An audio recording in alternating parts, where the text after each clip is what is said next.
Hello नमस्कार दोस्तों, कैसे हैं आप लोग। आशा करते हैं आप लोग अच्छे होंगे। देखिए आरआरबी ग्रुप डी वाले बच्चों के लिए यहाँ पर जो है 2 नया नोटिस आया है, जो कि इस वीडियो में हम बताने वाले हैं।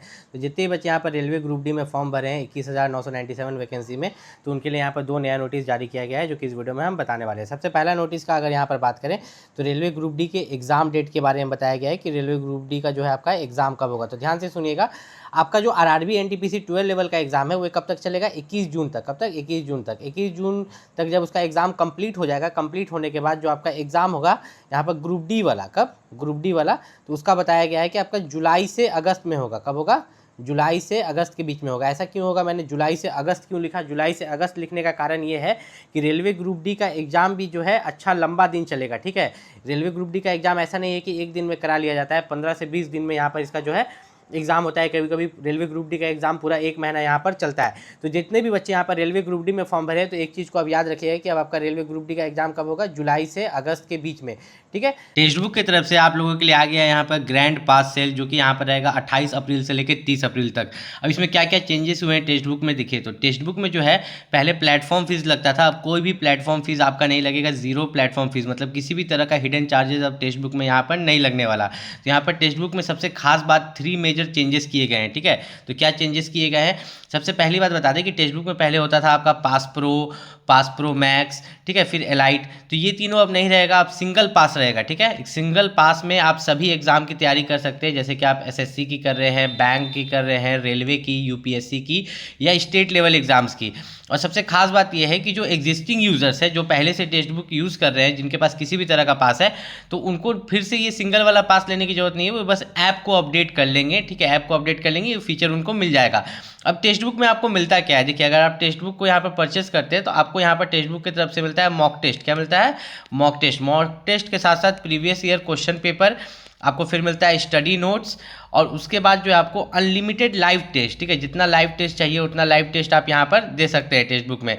और सबसे खास बात यहाँ पर टेक्स्ट बुक का है कि टेक्स्ट बुक अगर आप यहाँ पर लेते हैं तो अभी आपको बहुत कम दाम में मिल रहा है, मात्र 439 रुपीज़ में यहाँ पर आपको टेक्स्ट बुक मिल जाएगा, जो कि आपका ग्रैंड पास सेल है।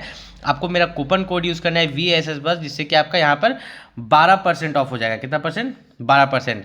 और जैसे पहले 3 होते थे आपका पास प्रो मैक्स, इलाइट, अब वो सब लेने की ज़रूरत नहीं है, अब आपका एक ही पास है। ठीक है, एक ही पास के अंदर सब कुछ आपको यहाँ पर देखने को मिल जाएगा। और ये जो सेल है 28 अप्रैल से 30 अप्रैल के बीच में, इसी के बीच में आपको यहाँ पर ले लेना है टेक्स्ट बुक पास, मात्र 439 रुपीज़ में। इसका लिंक वीडियो के डिस्क्रिप्शन में दिया गया है। तो ये जो आपका हो गया, ये तो आपका एग्जाम डेट हो गया। दूसरा इन्होंने बोला है कि रेलवे ग्रुप डी का फॉर्म पुराने वाले बच्चे, मतलब जो 2024 वाला फॉर्म भरे होंगे और अभी जो 2025 वाला फॉर्म भरे हैं, दोनों बच्चों के लिए एक बात बताया गया है कि रेलवे ग्रुप डी में अगर आपने फॉर्म अप्लाई किया है और अगर आप रिजर्व्ड कैटेगरी से बिलोंग करते हैं, जैसे कि OBC, SC, ST या EWS, तो आपका जो है कास्ट सर्टिफिकेट बना हुआ होना चाहिए, वो भी सेंट्रल लेवल वाला। अगर सेंट्रल लेवल वाला कास्ट सर्टिफिकेट नहीं बना हुआ होता है तो आगे चल के ये लोग आपको डॉक्यूमेंट वेरिफिकेशन में जो है रिजेक्ट कर सकते हैं।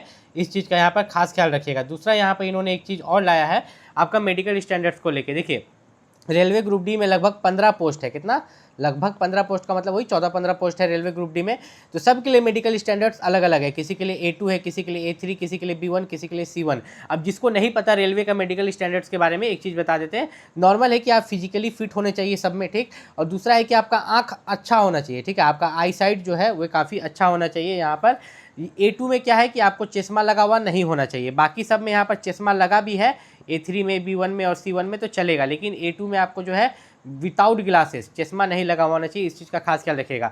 और सबसे खास बात यहाँ पर सबसे खुशखबरी आई है कि किसी एक मेडिकल स्टैंडर्ड्स में आप फेल कर जाते हैं, मान लीजिए कि B1 में फेल कर गए, A3 में फेल कर गए, ठीक है, A2 में भी फेल कर गए, C1 में क्वालिफाई कर गए मेडिकल में, तो इसके लिए जो पोस्ट आपने चूज़ किया होगा वो पोस्ट आपको मिल जाएगा। ठीक है, पोस्ट प्रेफरेंस आपने डाला होगा ना, तो जिस पोस्ट का मेडिकल के लिए आप फेल कर जाइएगा तो उस वे पोस्ट के लिए आप क्वालिफाई नहीं कीजिएगा, बाकी दूसरा पोस्ट के लिए क्वालिफाई कर जाएगा। क्योंकि रेलवे ग्रुप डी में भी सभी पोस्ट के लिए अलग अलग कटअप जाता है। अगर आपको ये चीज़ पता होगा, आपको ऊपर में तो एक ही कटअप दिखता है कि हाँ ये कटअप गया, लेकिन सभी पोस्ट के लिए यहाँ पर अलग अलग कटअप आपको यहाँ पर जाता है, आपको देखने को मिलता है। ठीक है, तभी आपको बताता है ना कि आप 4 पोस्ट के लिए क्वालिफाई किए हैं। ठीक है, अच्छा आप 5 पोस्ट के लिए क्वालिफाई किए, आप 2 ही पोस्ट के लिए क्वालिफाई किए, क्योंकि सभी पोस्ट के लिए जो कटअप है वो अलग अलग जाता है, लेकिन बच्चों को ये चीज़ दिखता नहीं है। सामने में दिखाया जाता है एक ही कटअप की आपका इस जोन से ये कटअप गया है। अब रेलवे ग्रुप डी का यहाँ पर एग्जाम पैटर्न को लेकर चले कि आपको यहाँ पर तैयारी कैसे करना है। ठीक है, क्योंकि बहुत कम समय है। पहले एक चीज़ ध्यान से समझ लीजिए, रेलवे ग्रुप डी में सबसे पहले आपका कंप्यूटर बेस्ड एग्जाम होगा, फिर फिजिकल एफिशिएंसी टेस्ट, ठीक है, मतलब आपका दौड़ यहाँ पर कराया जाएगा, फिर डॉक्यूमेंट वेरिफिकेशन कराया जाएगा और फिर मेडिकल एग्जामिनेशन यहाँ पर कराया जाएगा। तो देखिए किसी बच्चे को कितना खराब लगेगा अगर वे आखिरी में आके डॉक्यूमेंट वेरिफिकेशन या मेडिकल में छट जाता है। इसलिए मैं डीवी के बारे में बोलता हूँ कि डीवी के लिए हर एक डॉक्यूमेंट आप अपना यहाँ पर तैयार रखिए ताकि आपको किसी भी तरह का यहाँ पर दिक्कत ना हो।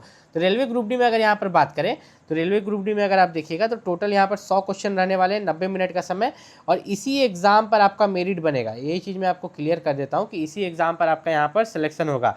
जनरल साइंस की बात करें तो 25 क्वेश्चन, मैथ में 25, रीजनिंग में 30 और करंट अफेयर में 20। तो यहाँ पर अगर देखें तो जनरल साइंस जो है, ठीक है, जनरल साइंस के लिए मैंने बोला था कि मैं आपको बताऊंगा आप तैयारी कैसे कर सकते हो।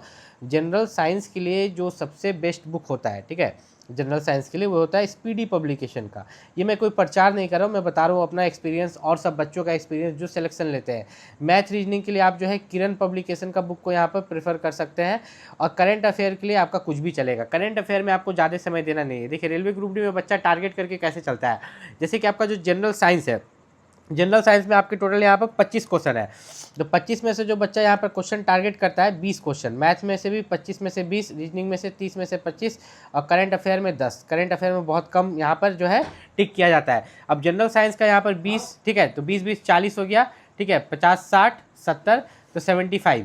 अब मेरा बोलने का मतलब ये है कि रेलवे ग्रुप डी में अगर आपने फॉर्म भरा है, किसी भी जोन से फॉर्म अप्लाई किया है, तो एक एवरेज जो कट ऑफ है वो 100 में से 75 जाएगा। मतलब अगर आप 100 में से 75 प्लस लाते हैं तब आप अपना रेलवे ग्रुप डी में सिलेक्शन के चांसेस यहाँ पर रख सकते हैं। अब आपका जो पीईटी होता है, फिजिकल एफिशिएंसी टेस्ट, तो ये आपका हो गया मेल कैंडिडेट के लिए, ठीक है, ये क्वालिफाइंग होता है, और फीमेल कैंडिडेट के लिए। तो पीईटी की अगर यहाँ पर बात करें तो मेल कैंडिडेट के लिए 35 केजी का वजन उठाना है 100 मीटर तक 2 मिनट के अंदर।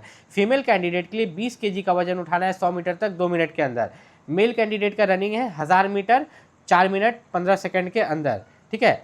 यहाँ पर फीमेल कैंडिडेट के लिए भी यहाँ पर 1000 मीटर का रनिंग है 5 मिनट 40 सेकंड के अंदर, ठीक है। फीमेल को बस यहाँ पर 5 मिनट का समय मिला है, 5 मिनट 40 सेकंड, और मेल को 4 मिनट 15 सेकंड। तो ये आपका क्वालिफाई हो जाएगा। मेन आपको यहाँ पर एग्जाम क्लियर करना है। और याद रखिएगा इसमें वेटिंग लिस्ट भी बनाया जाता है। क्या बनाया जाता है?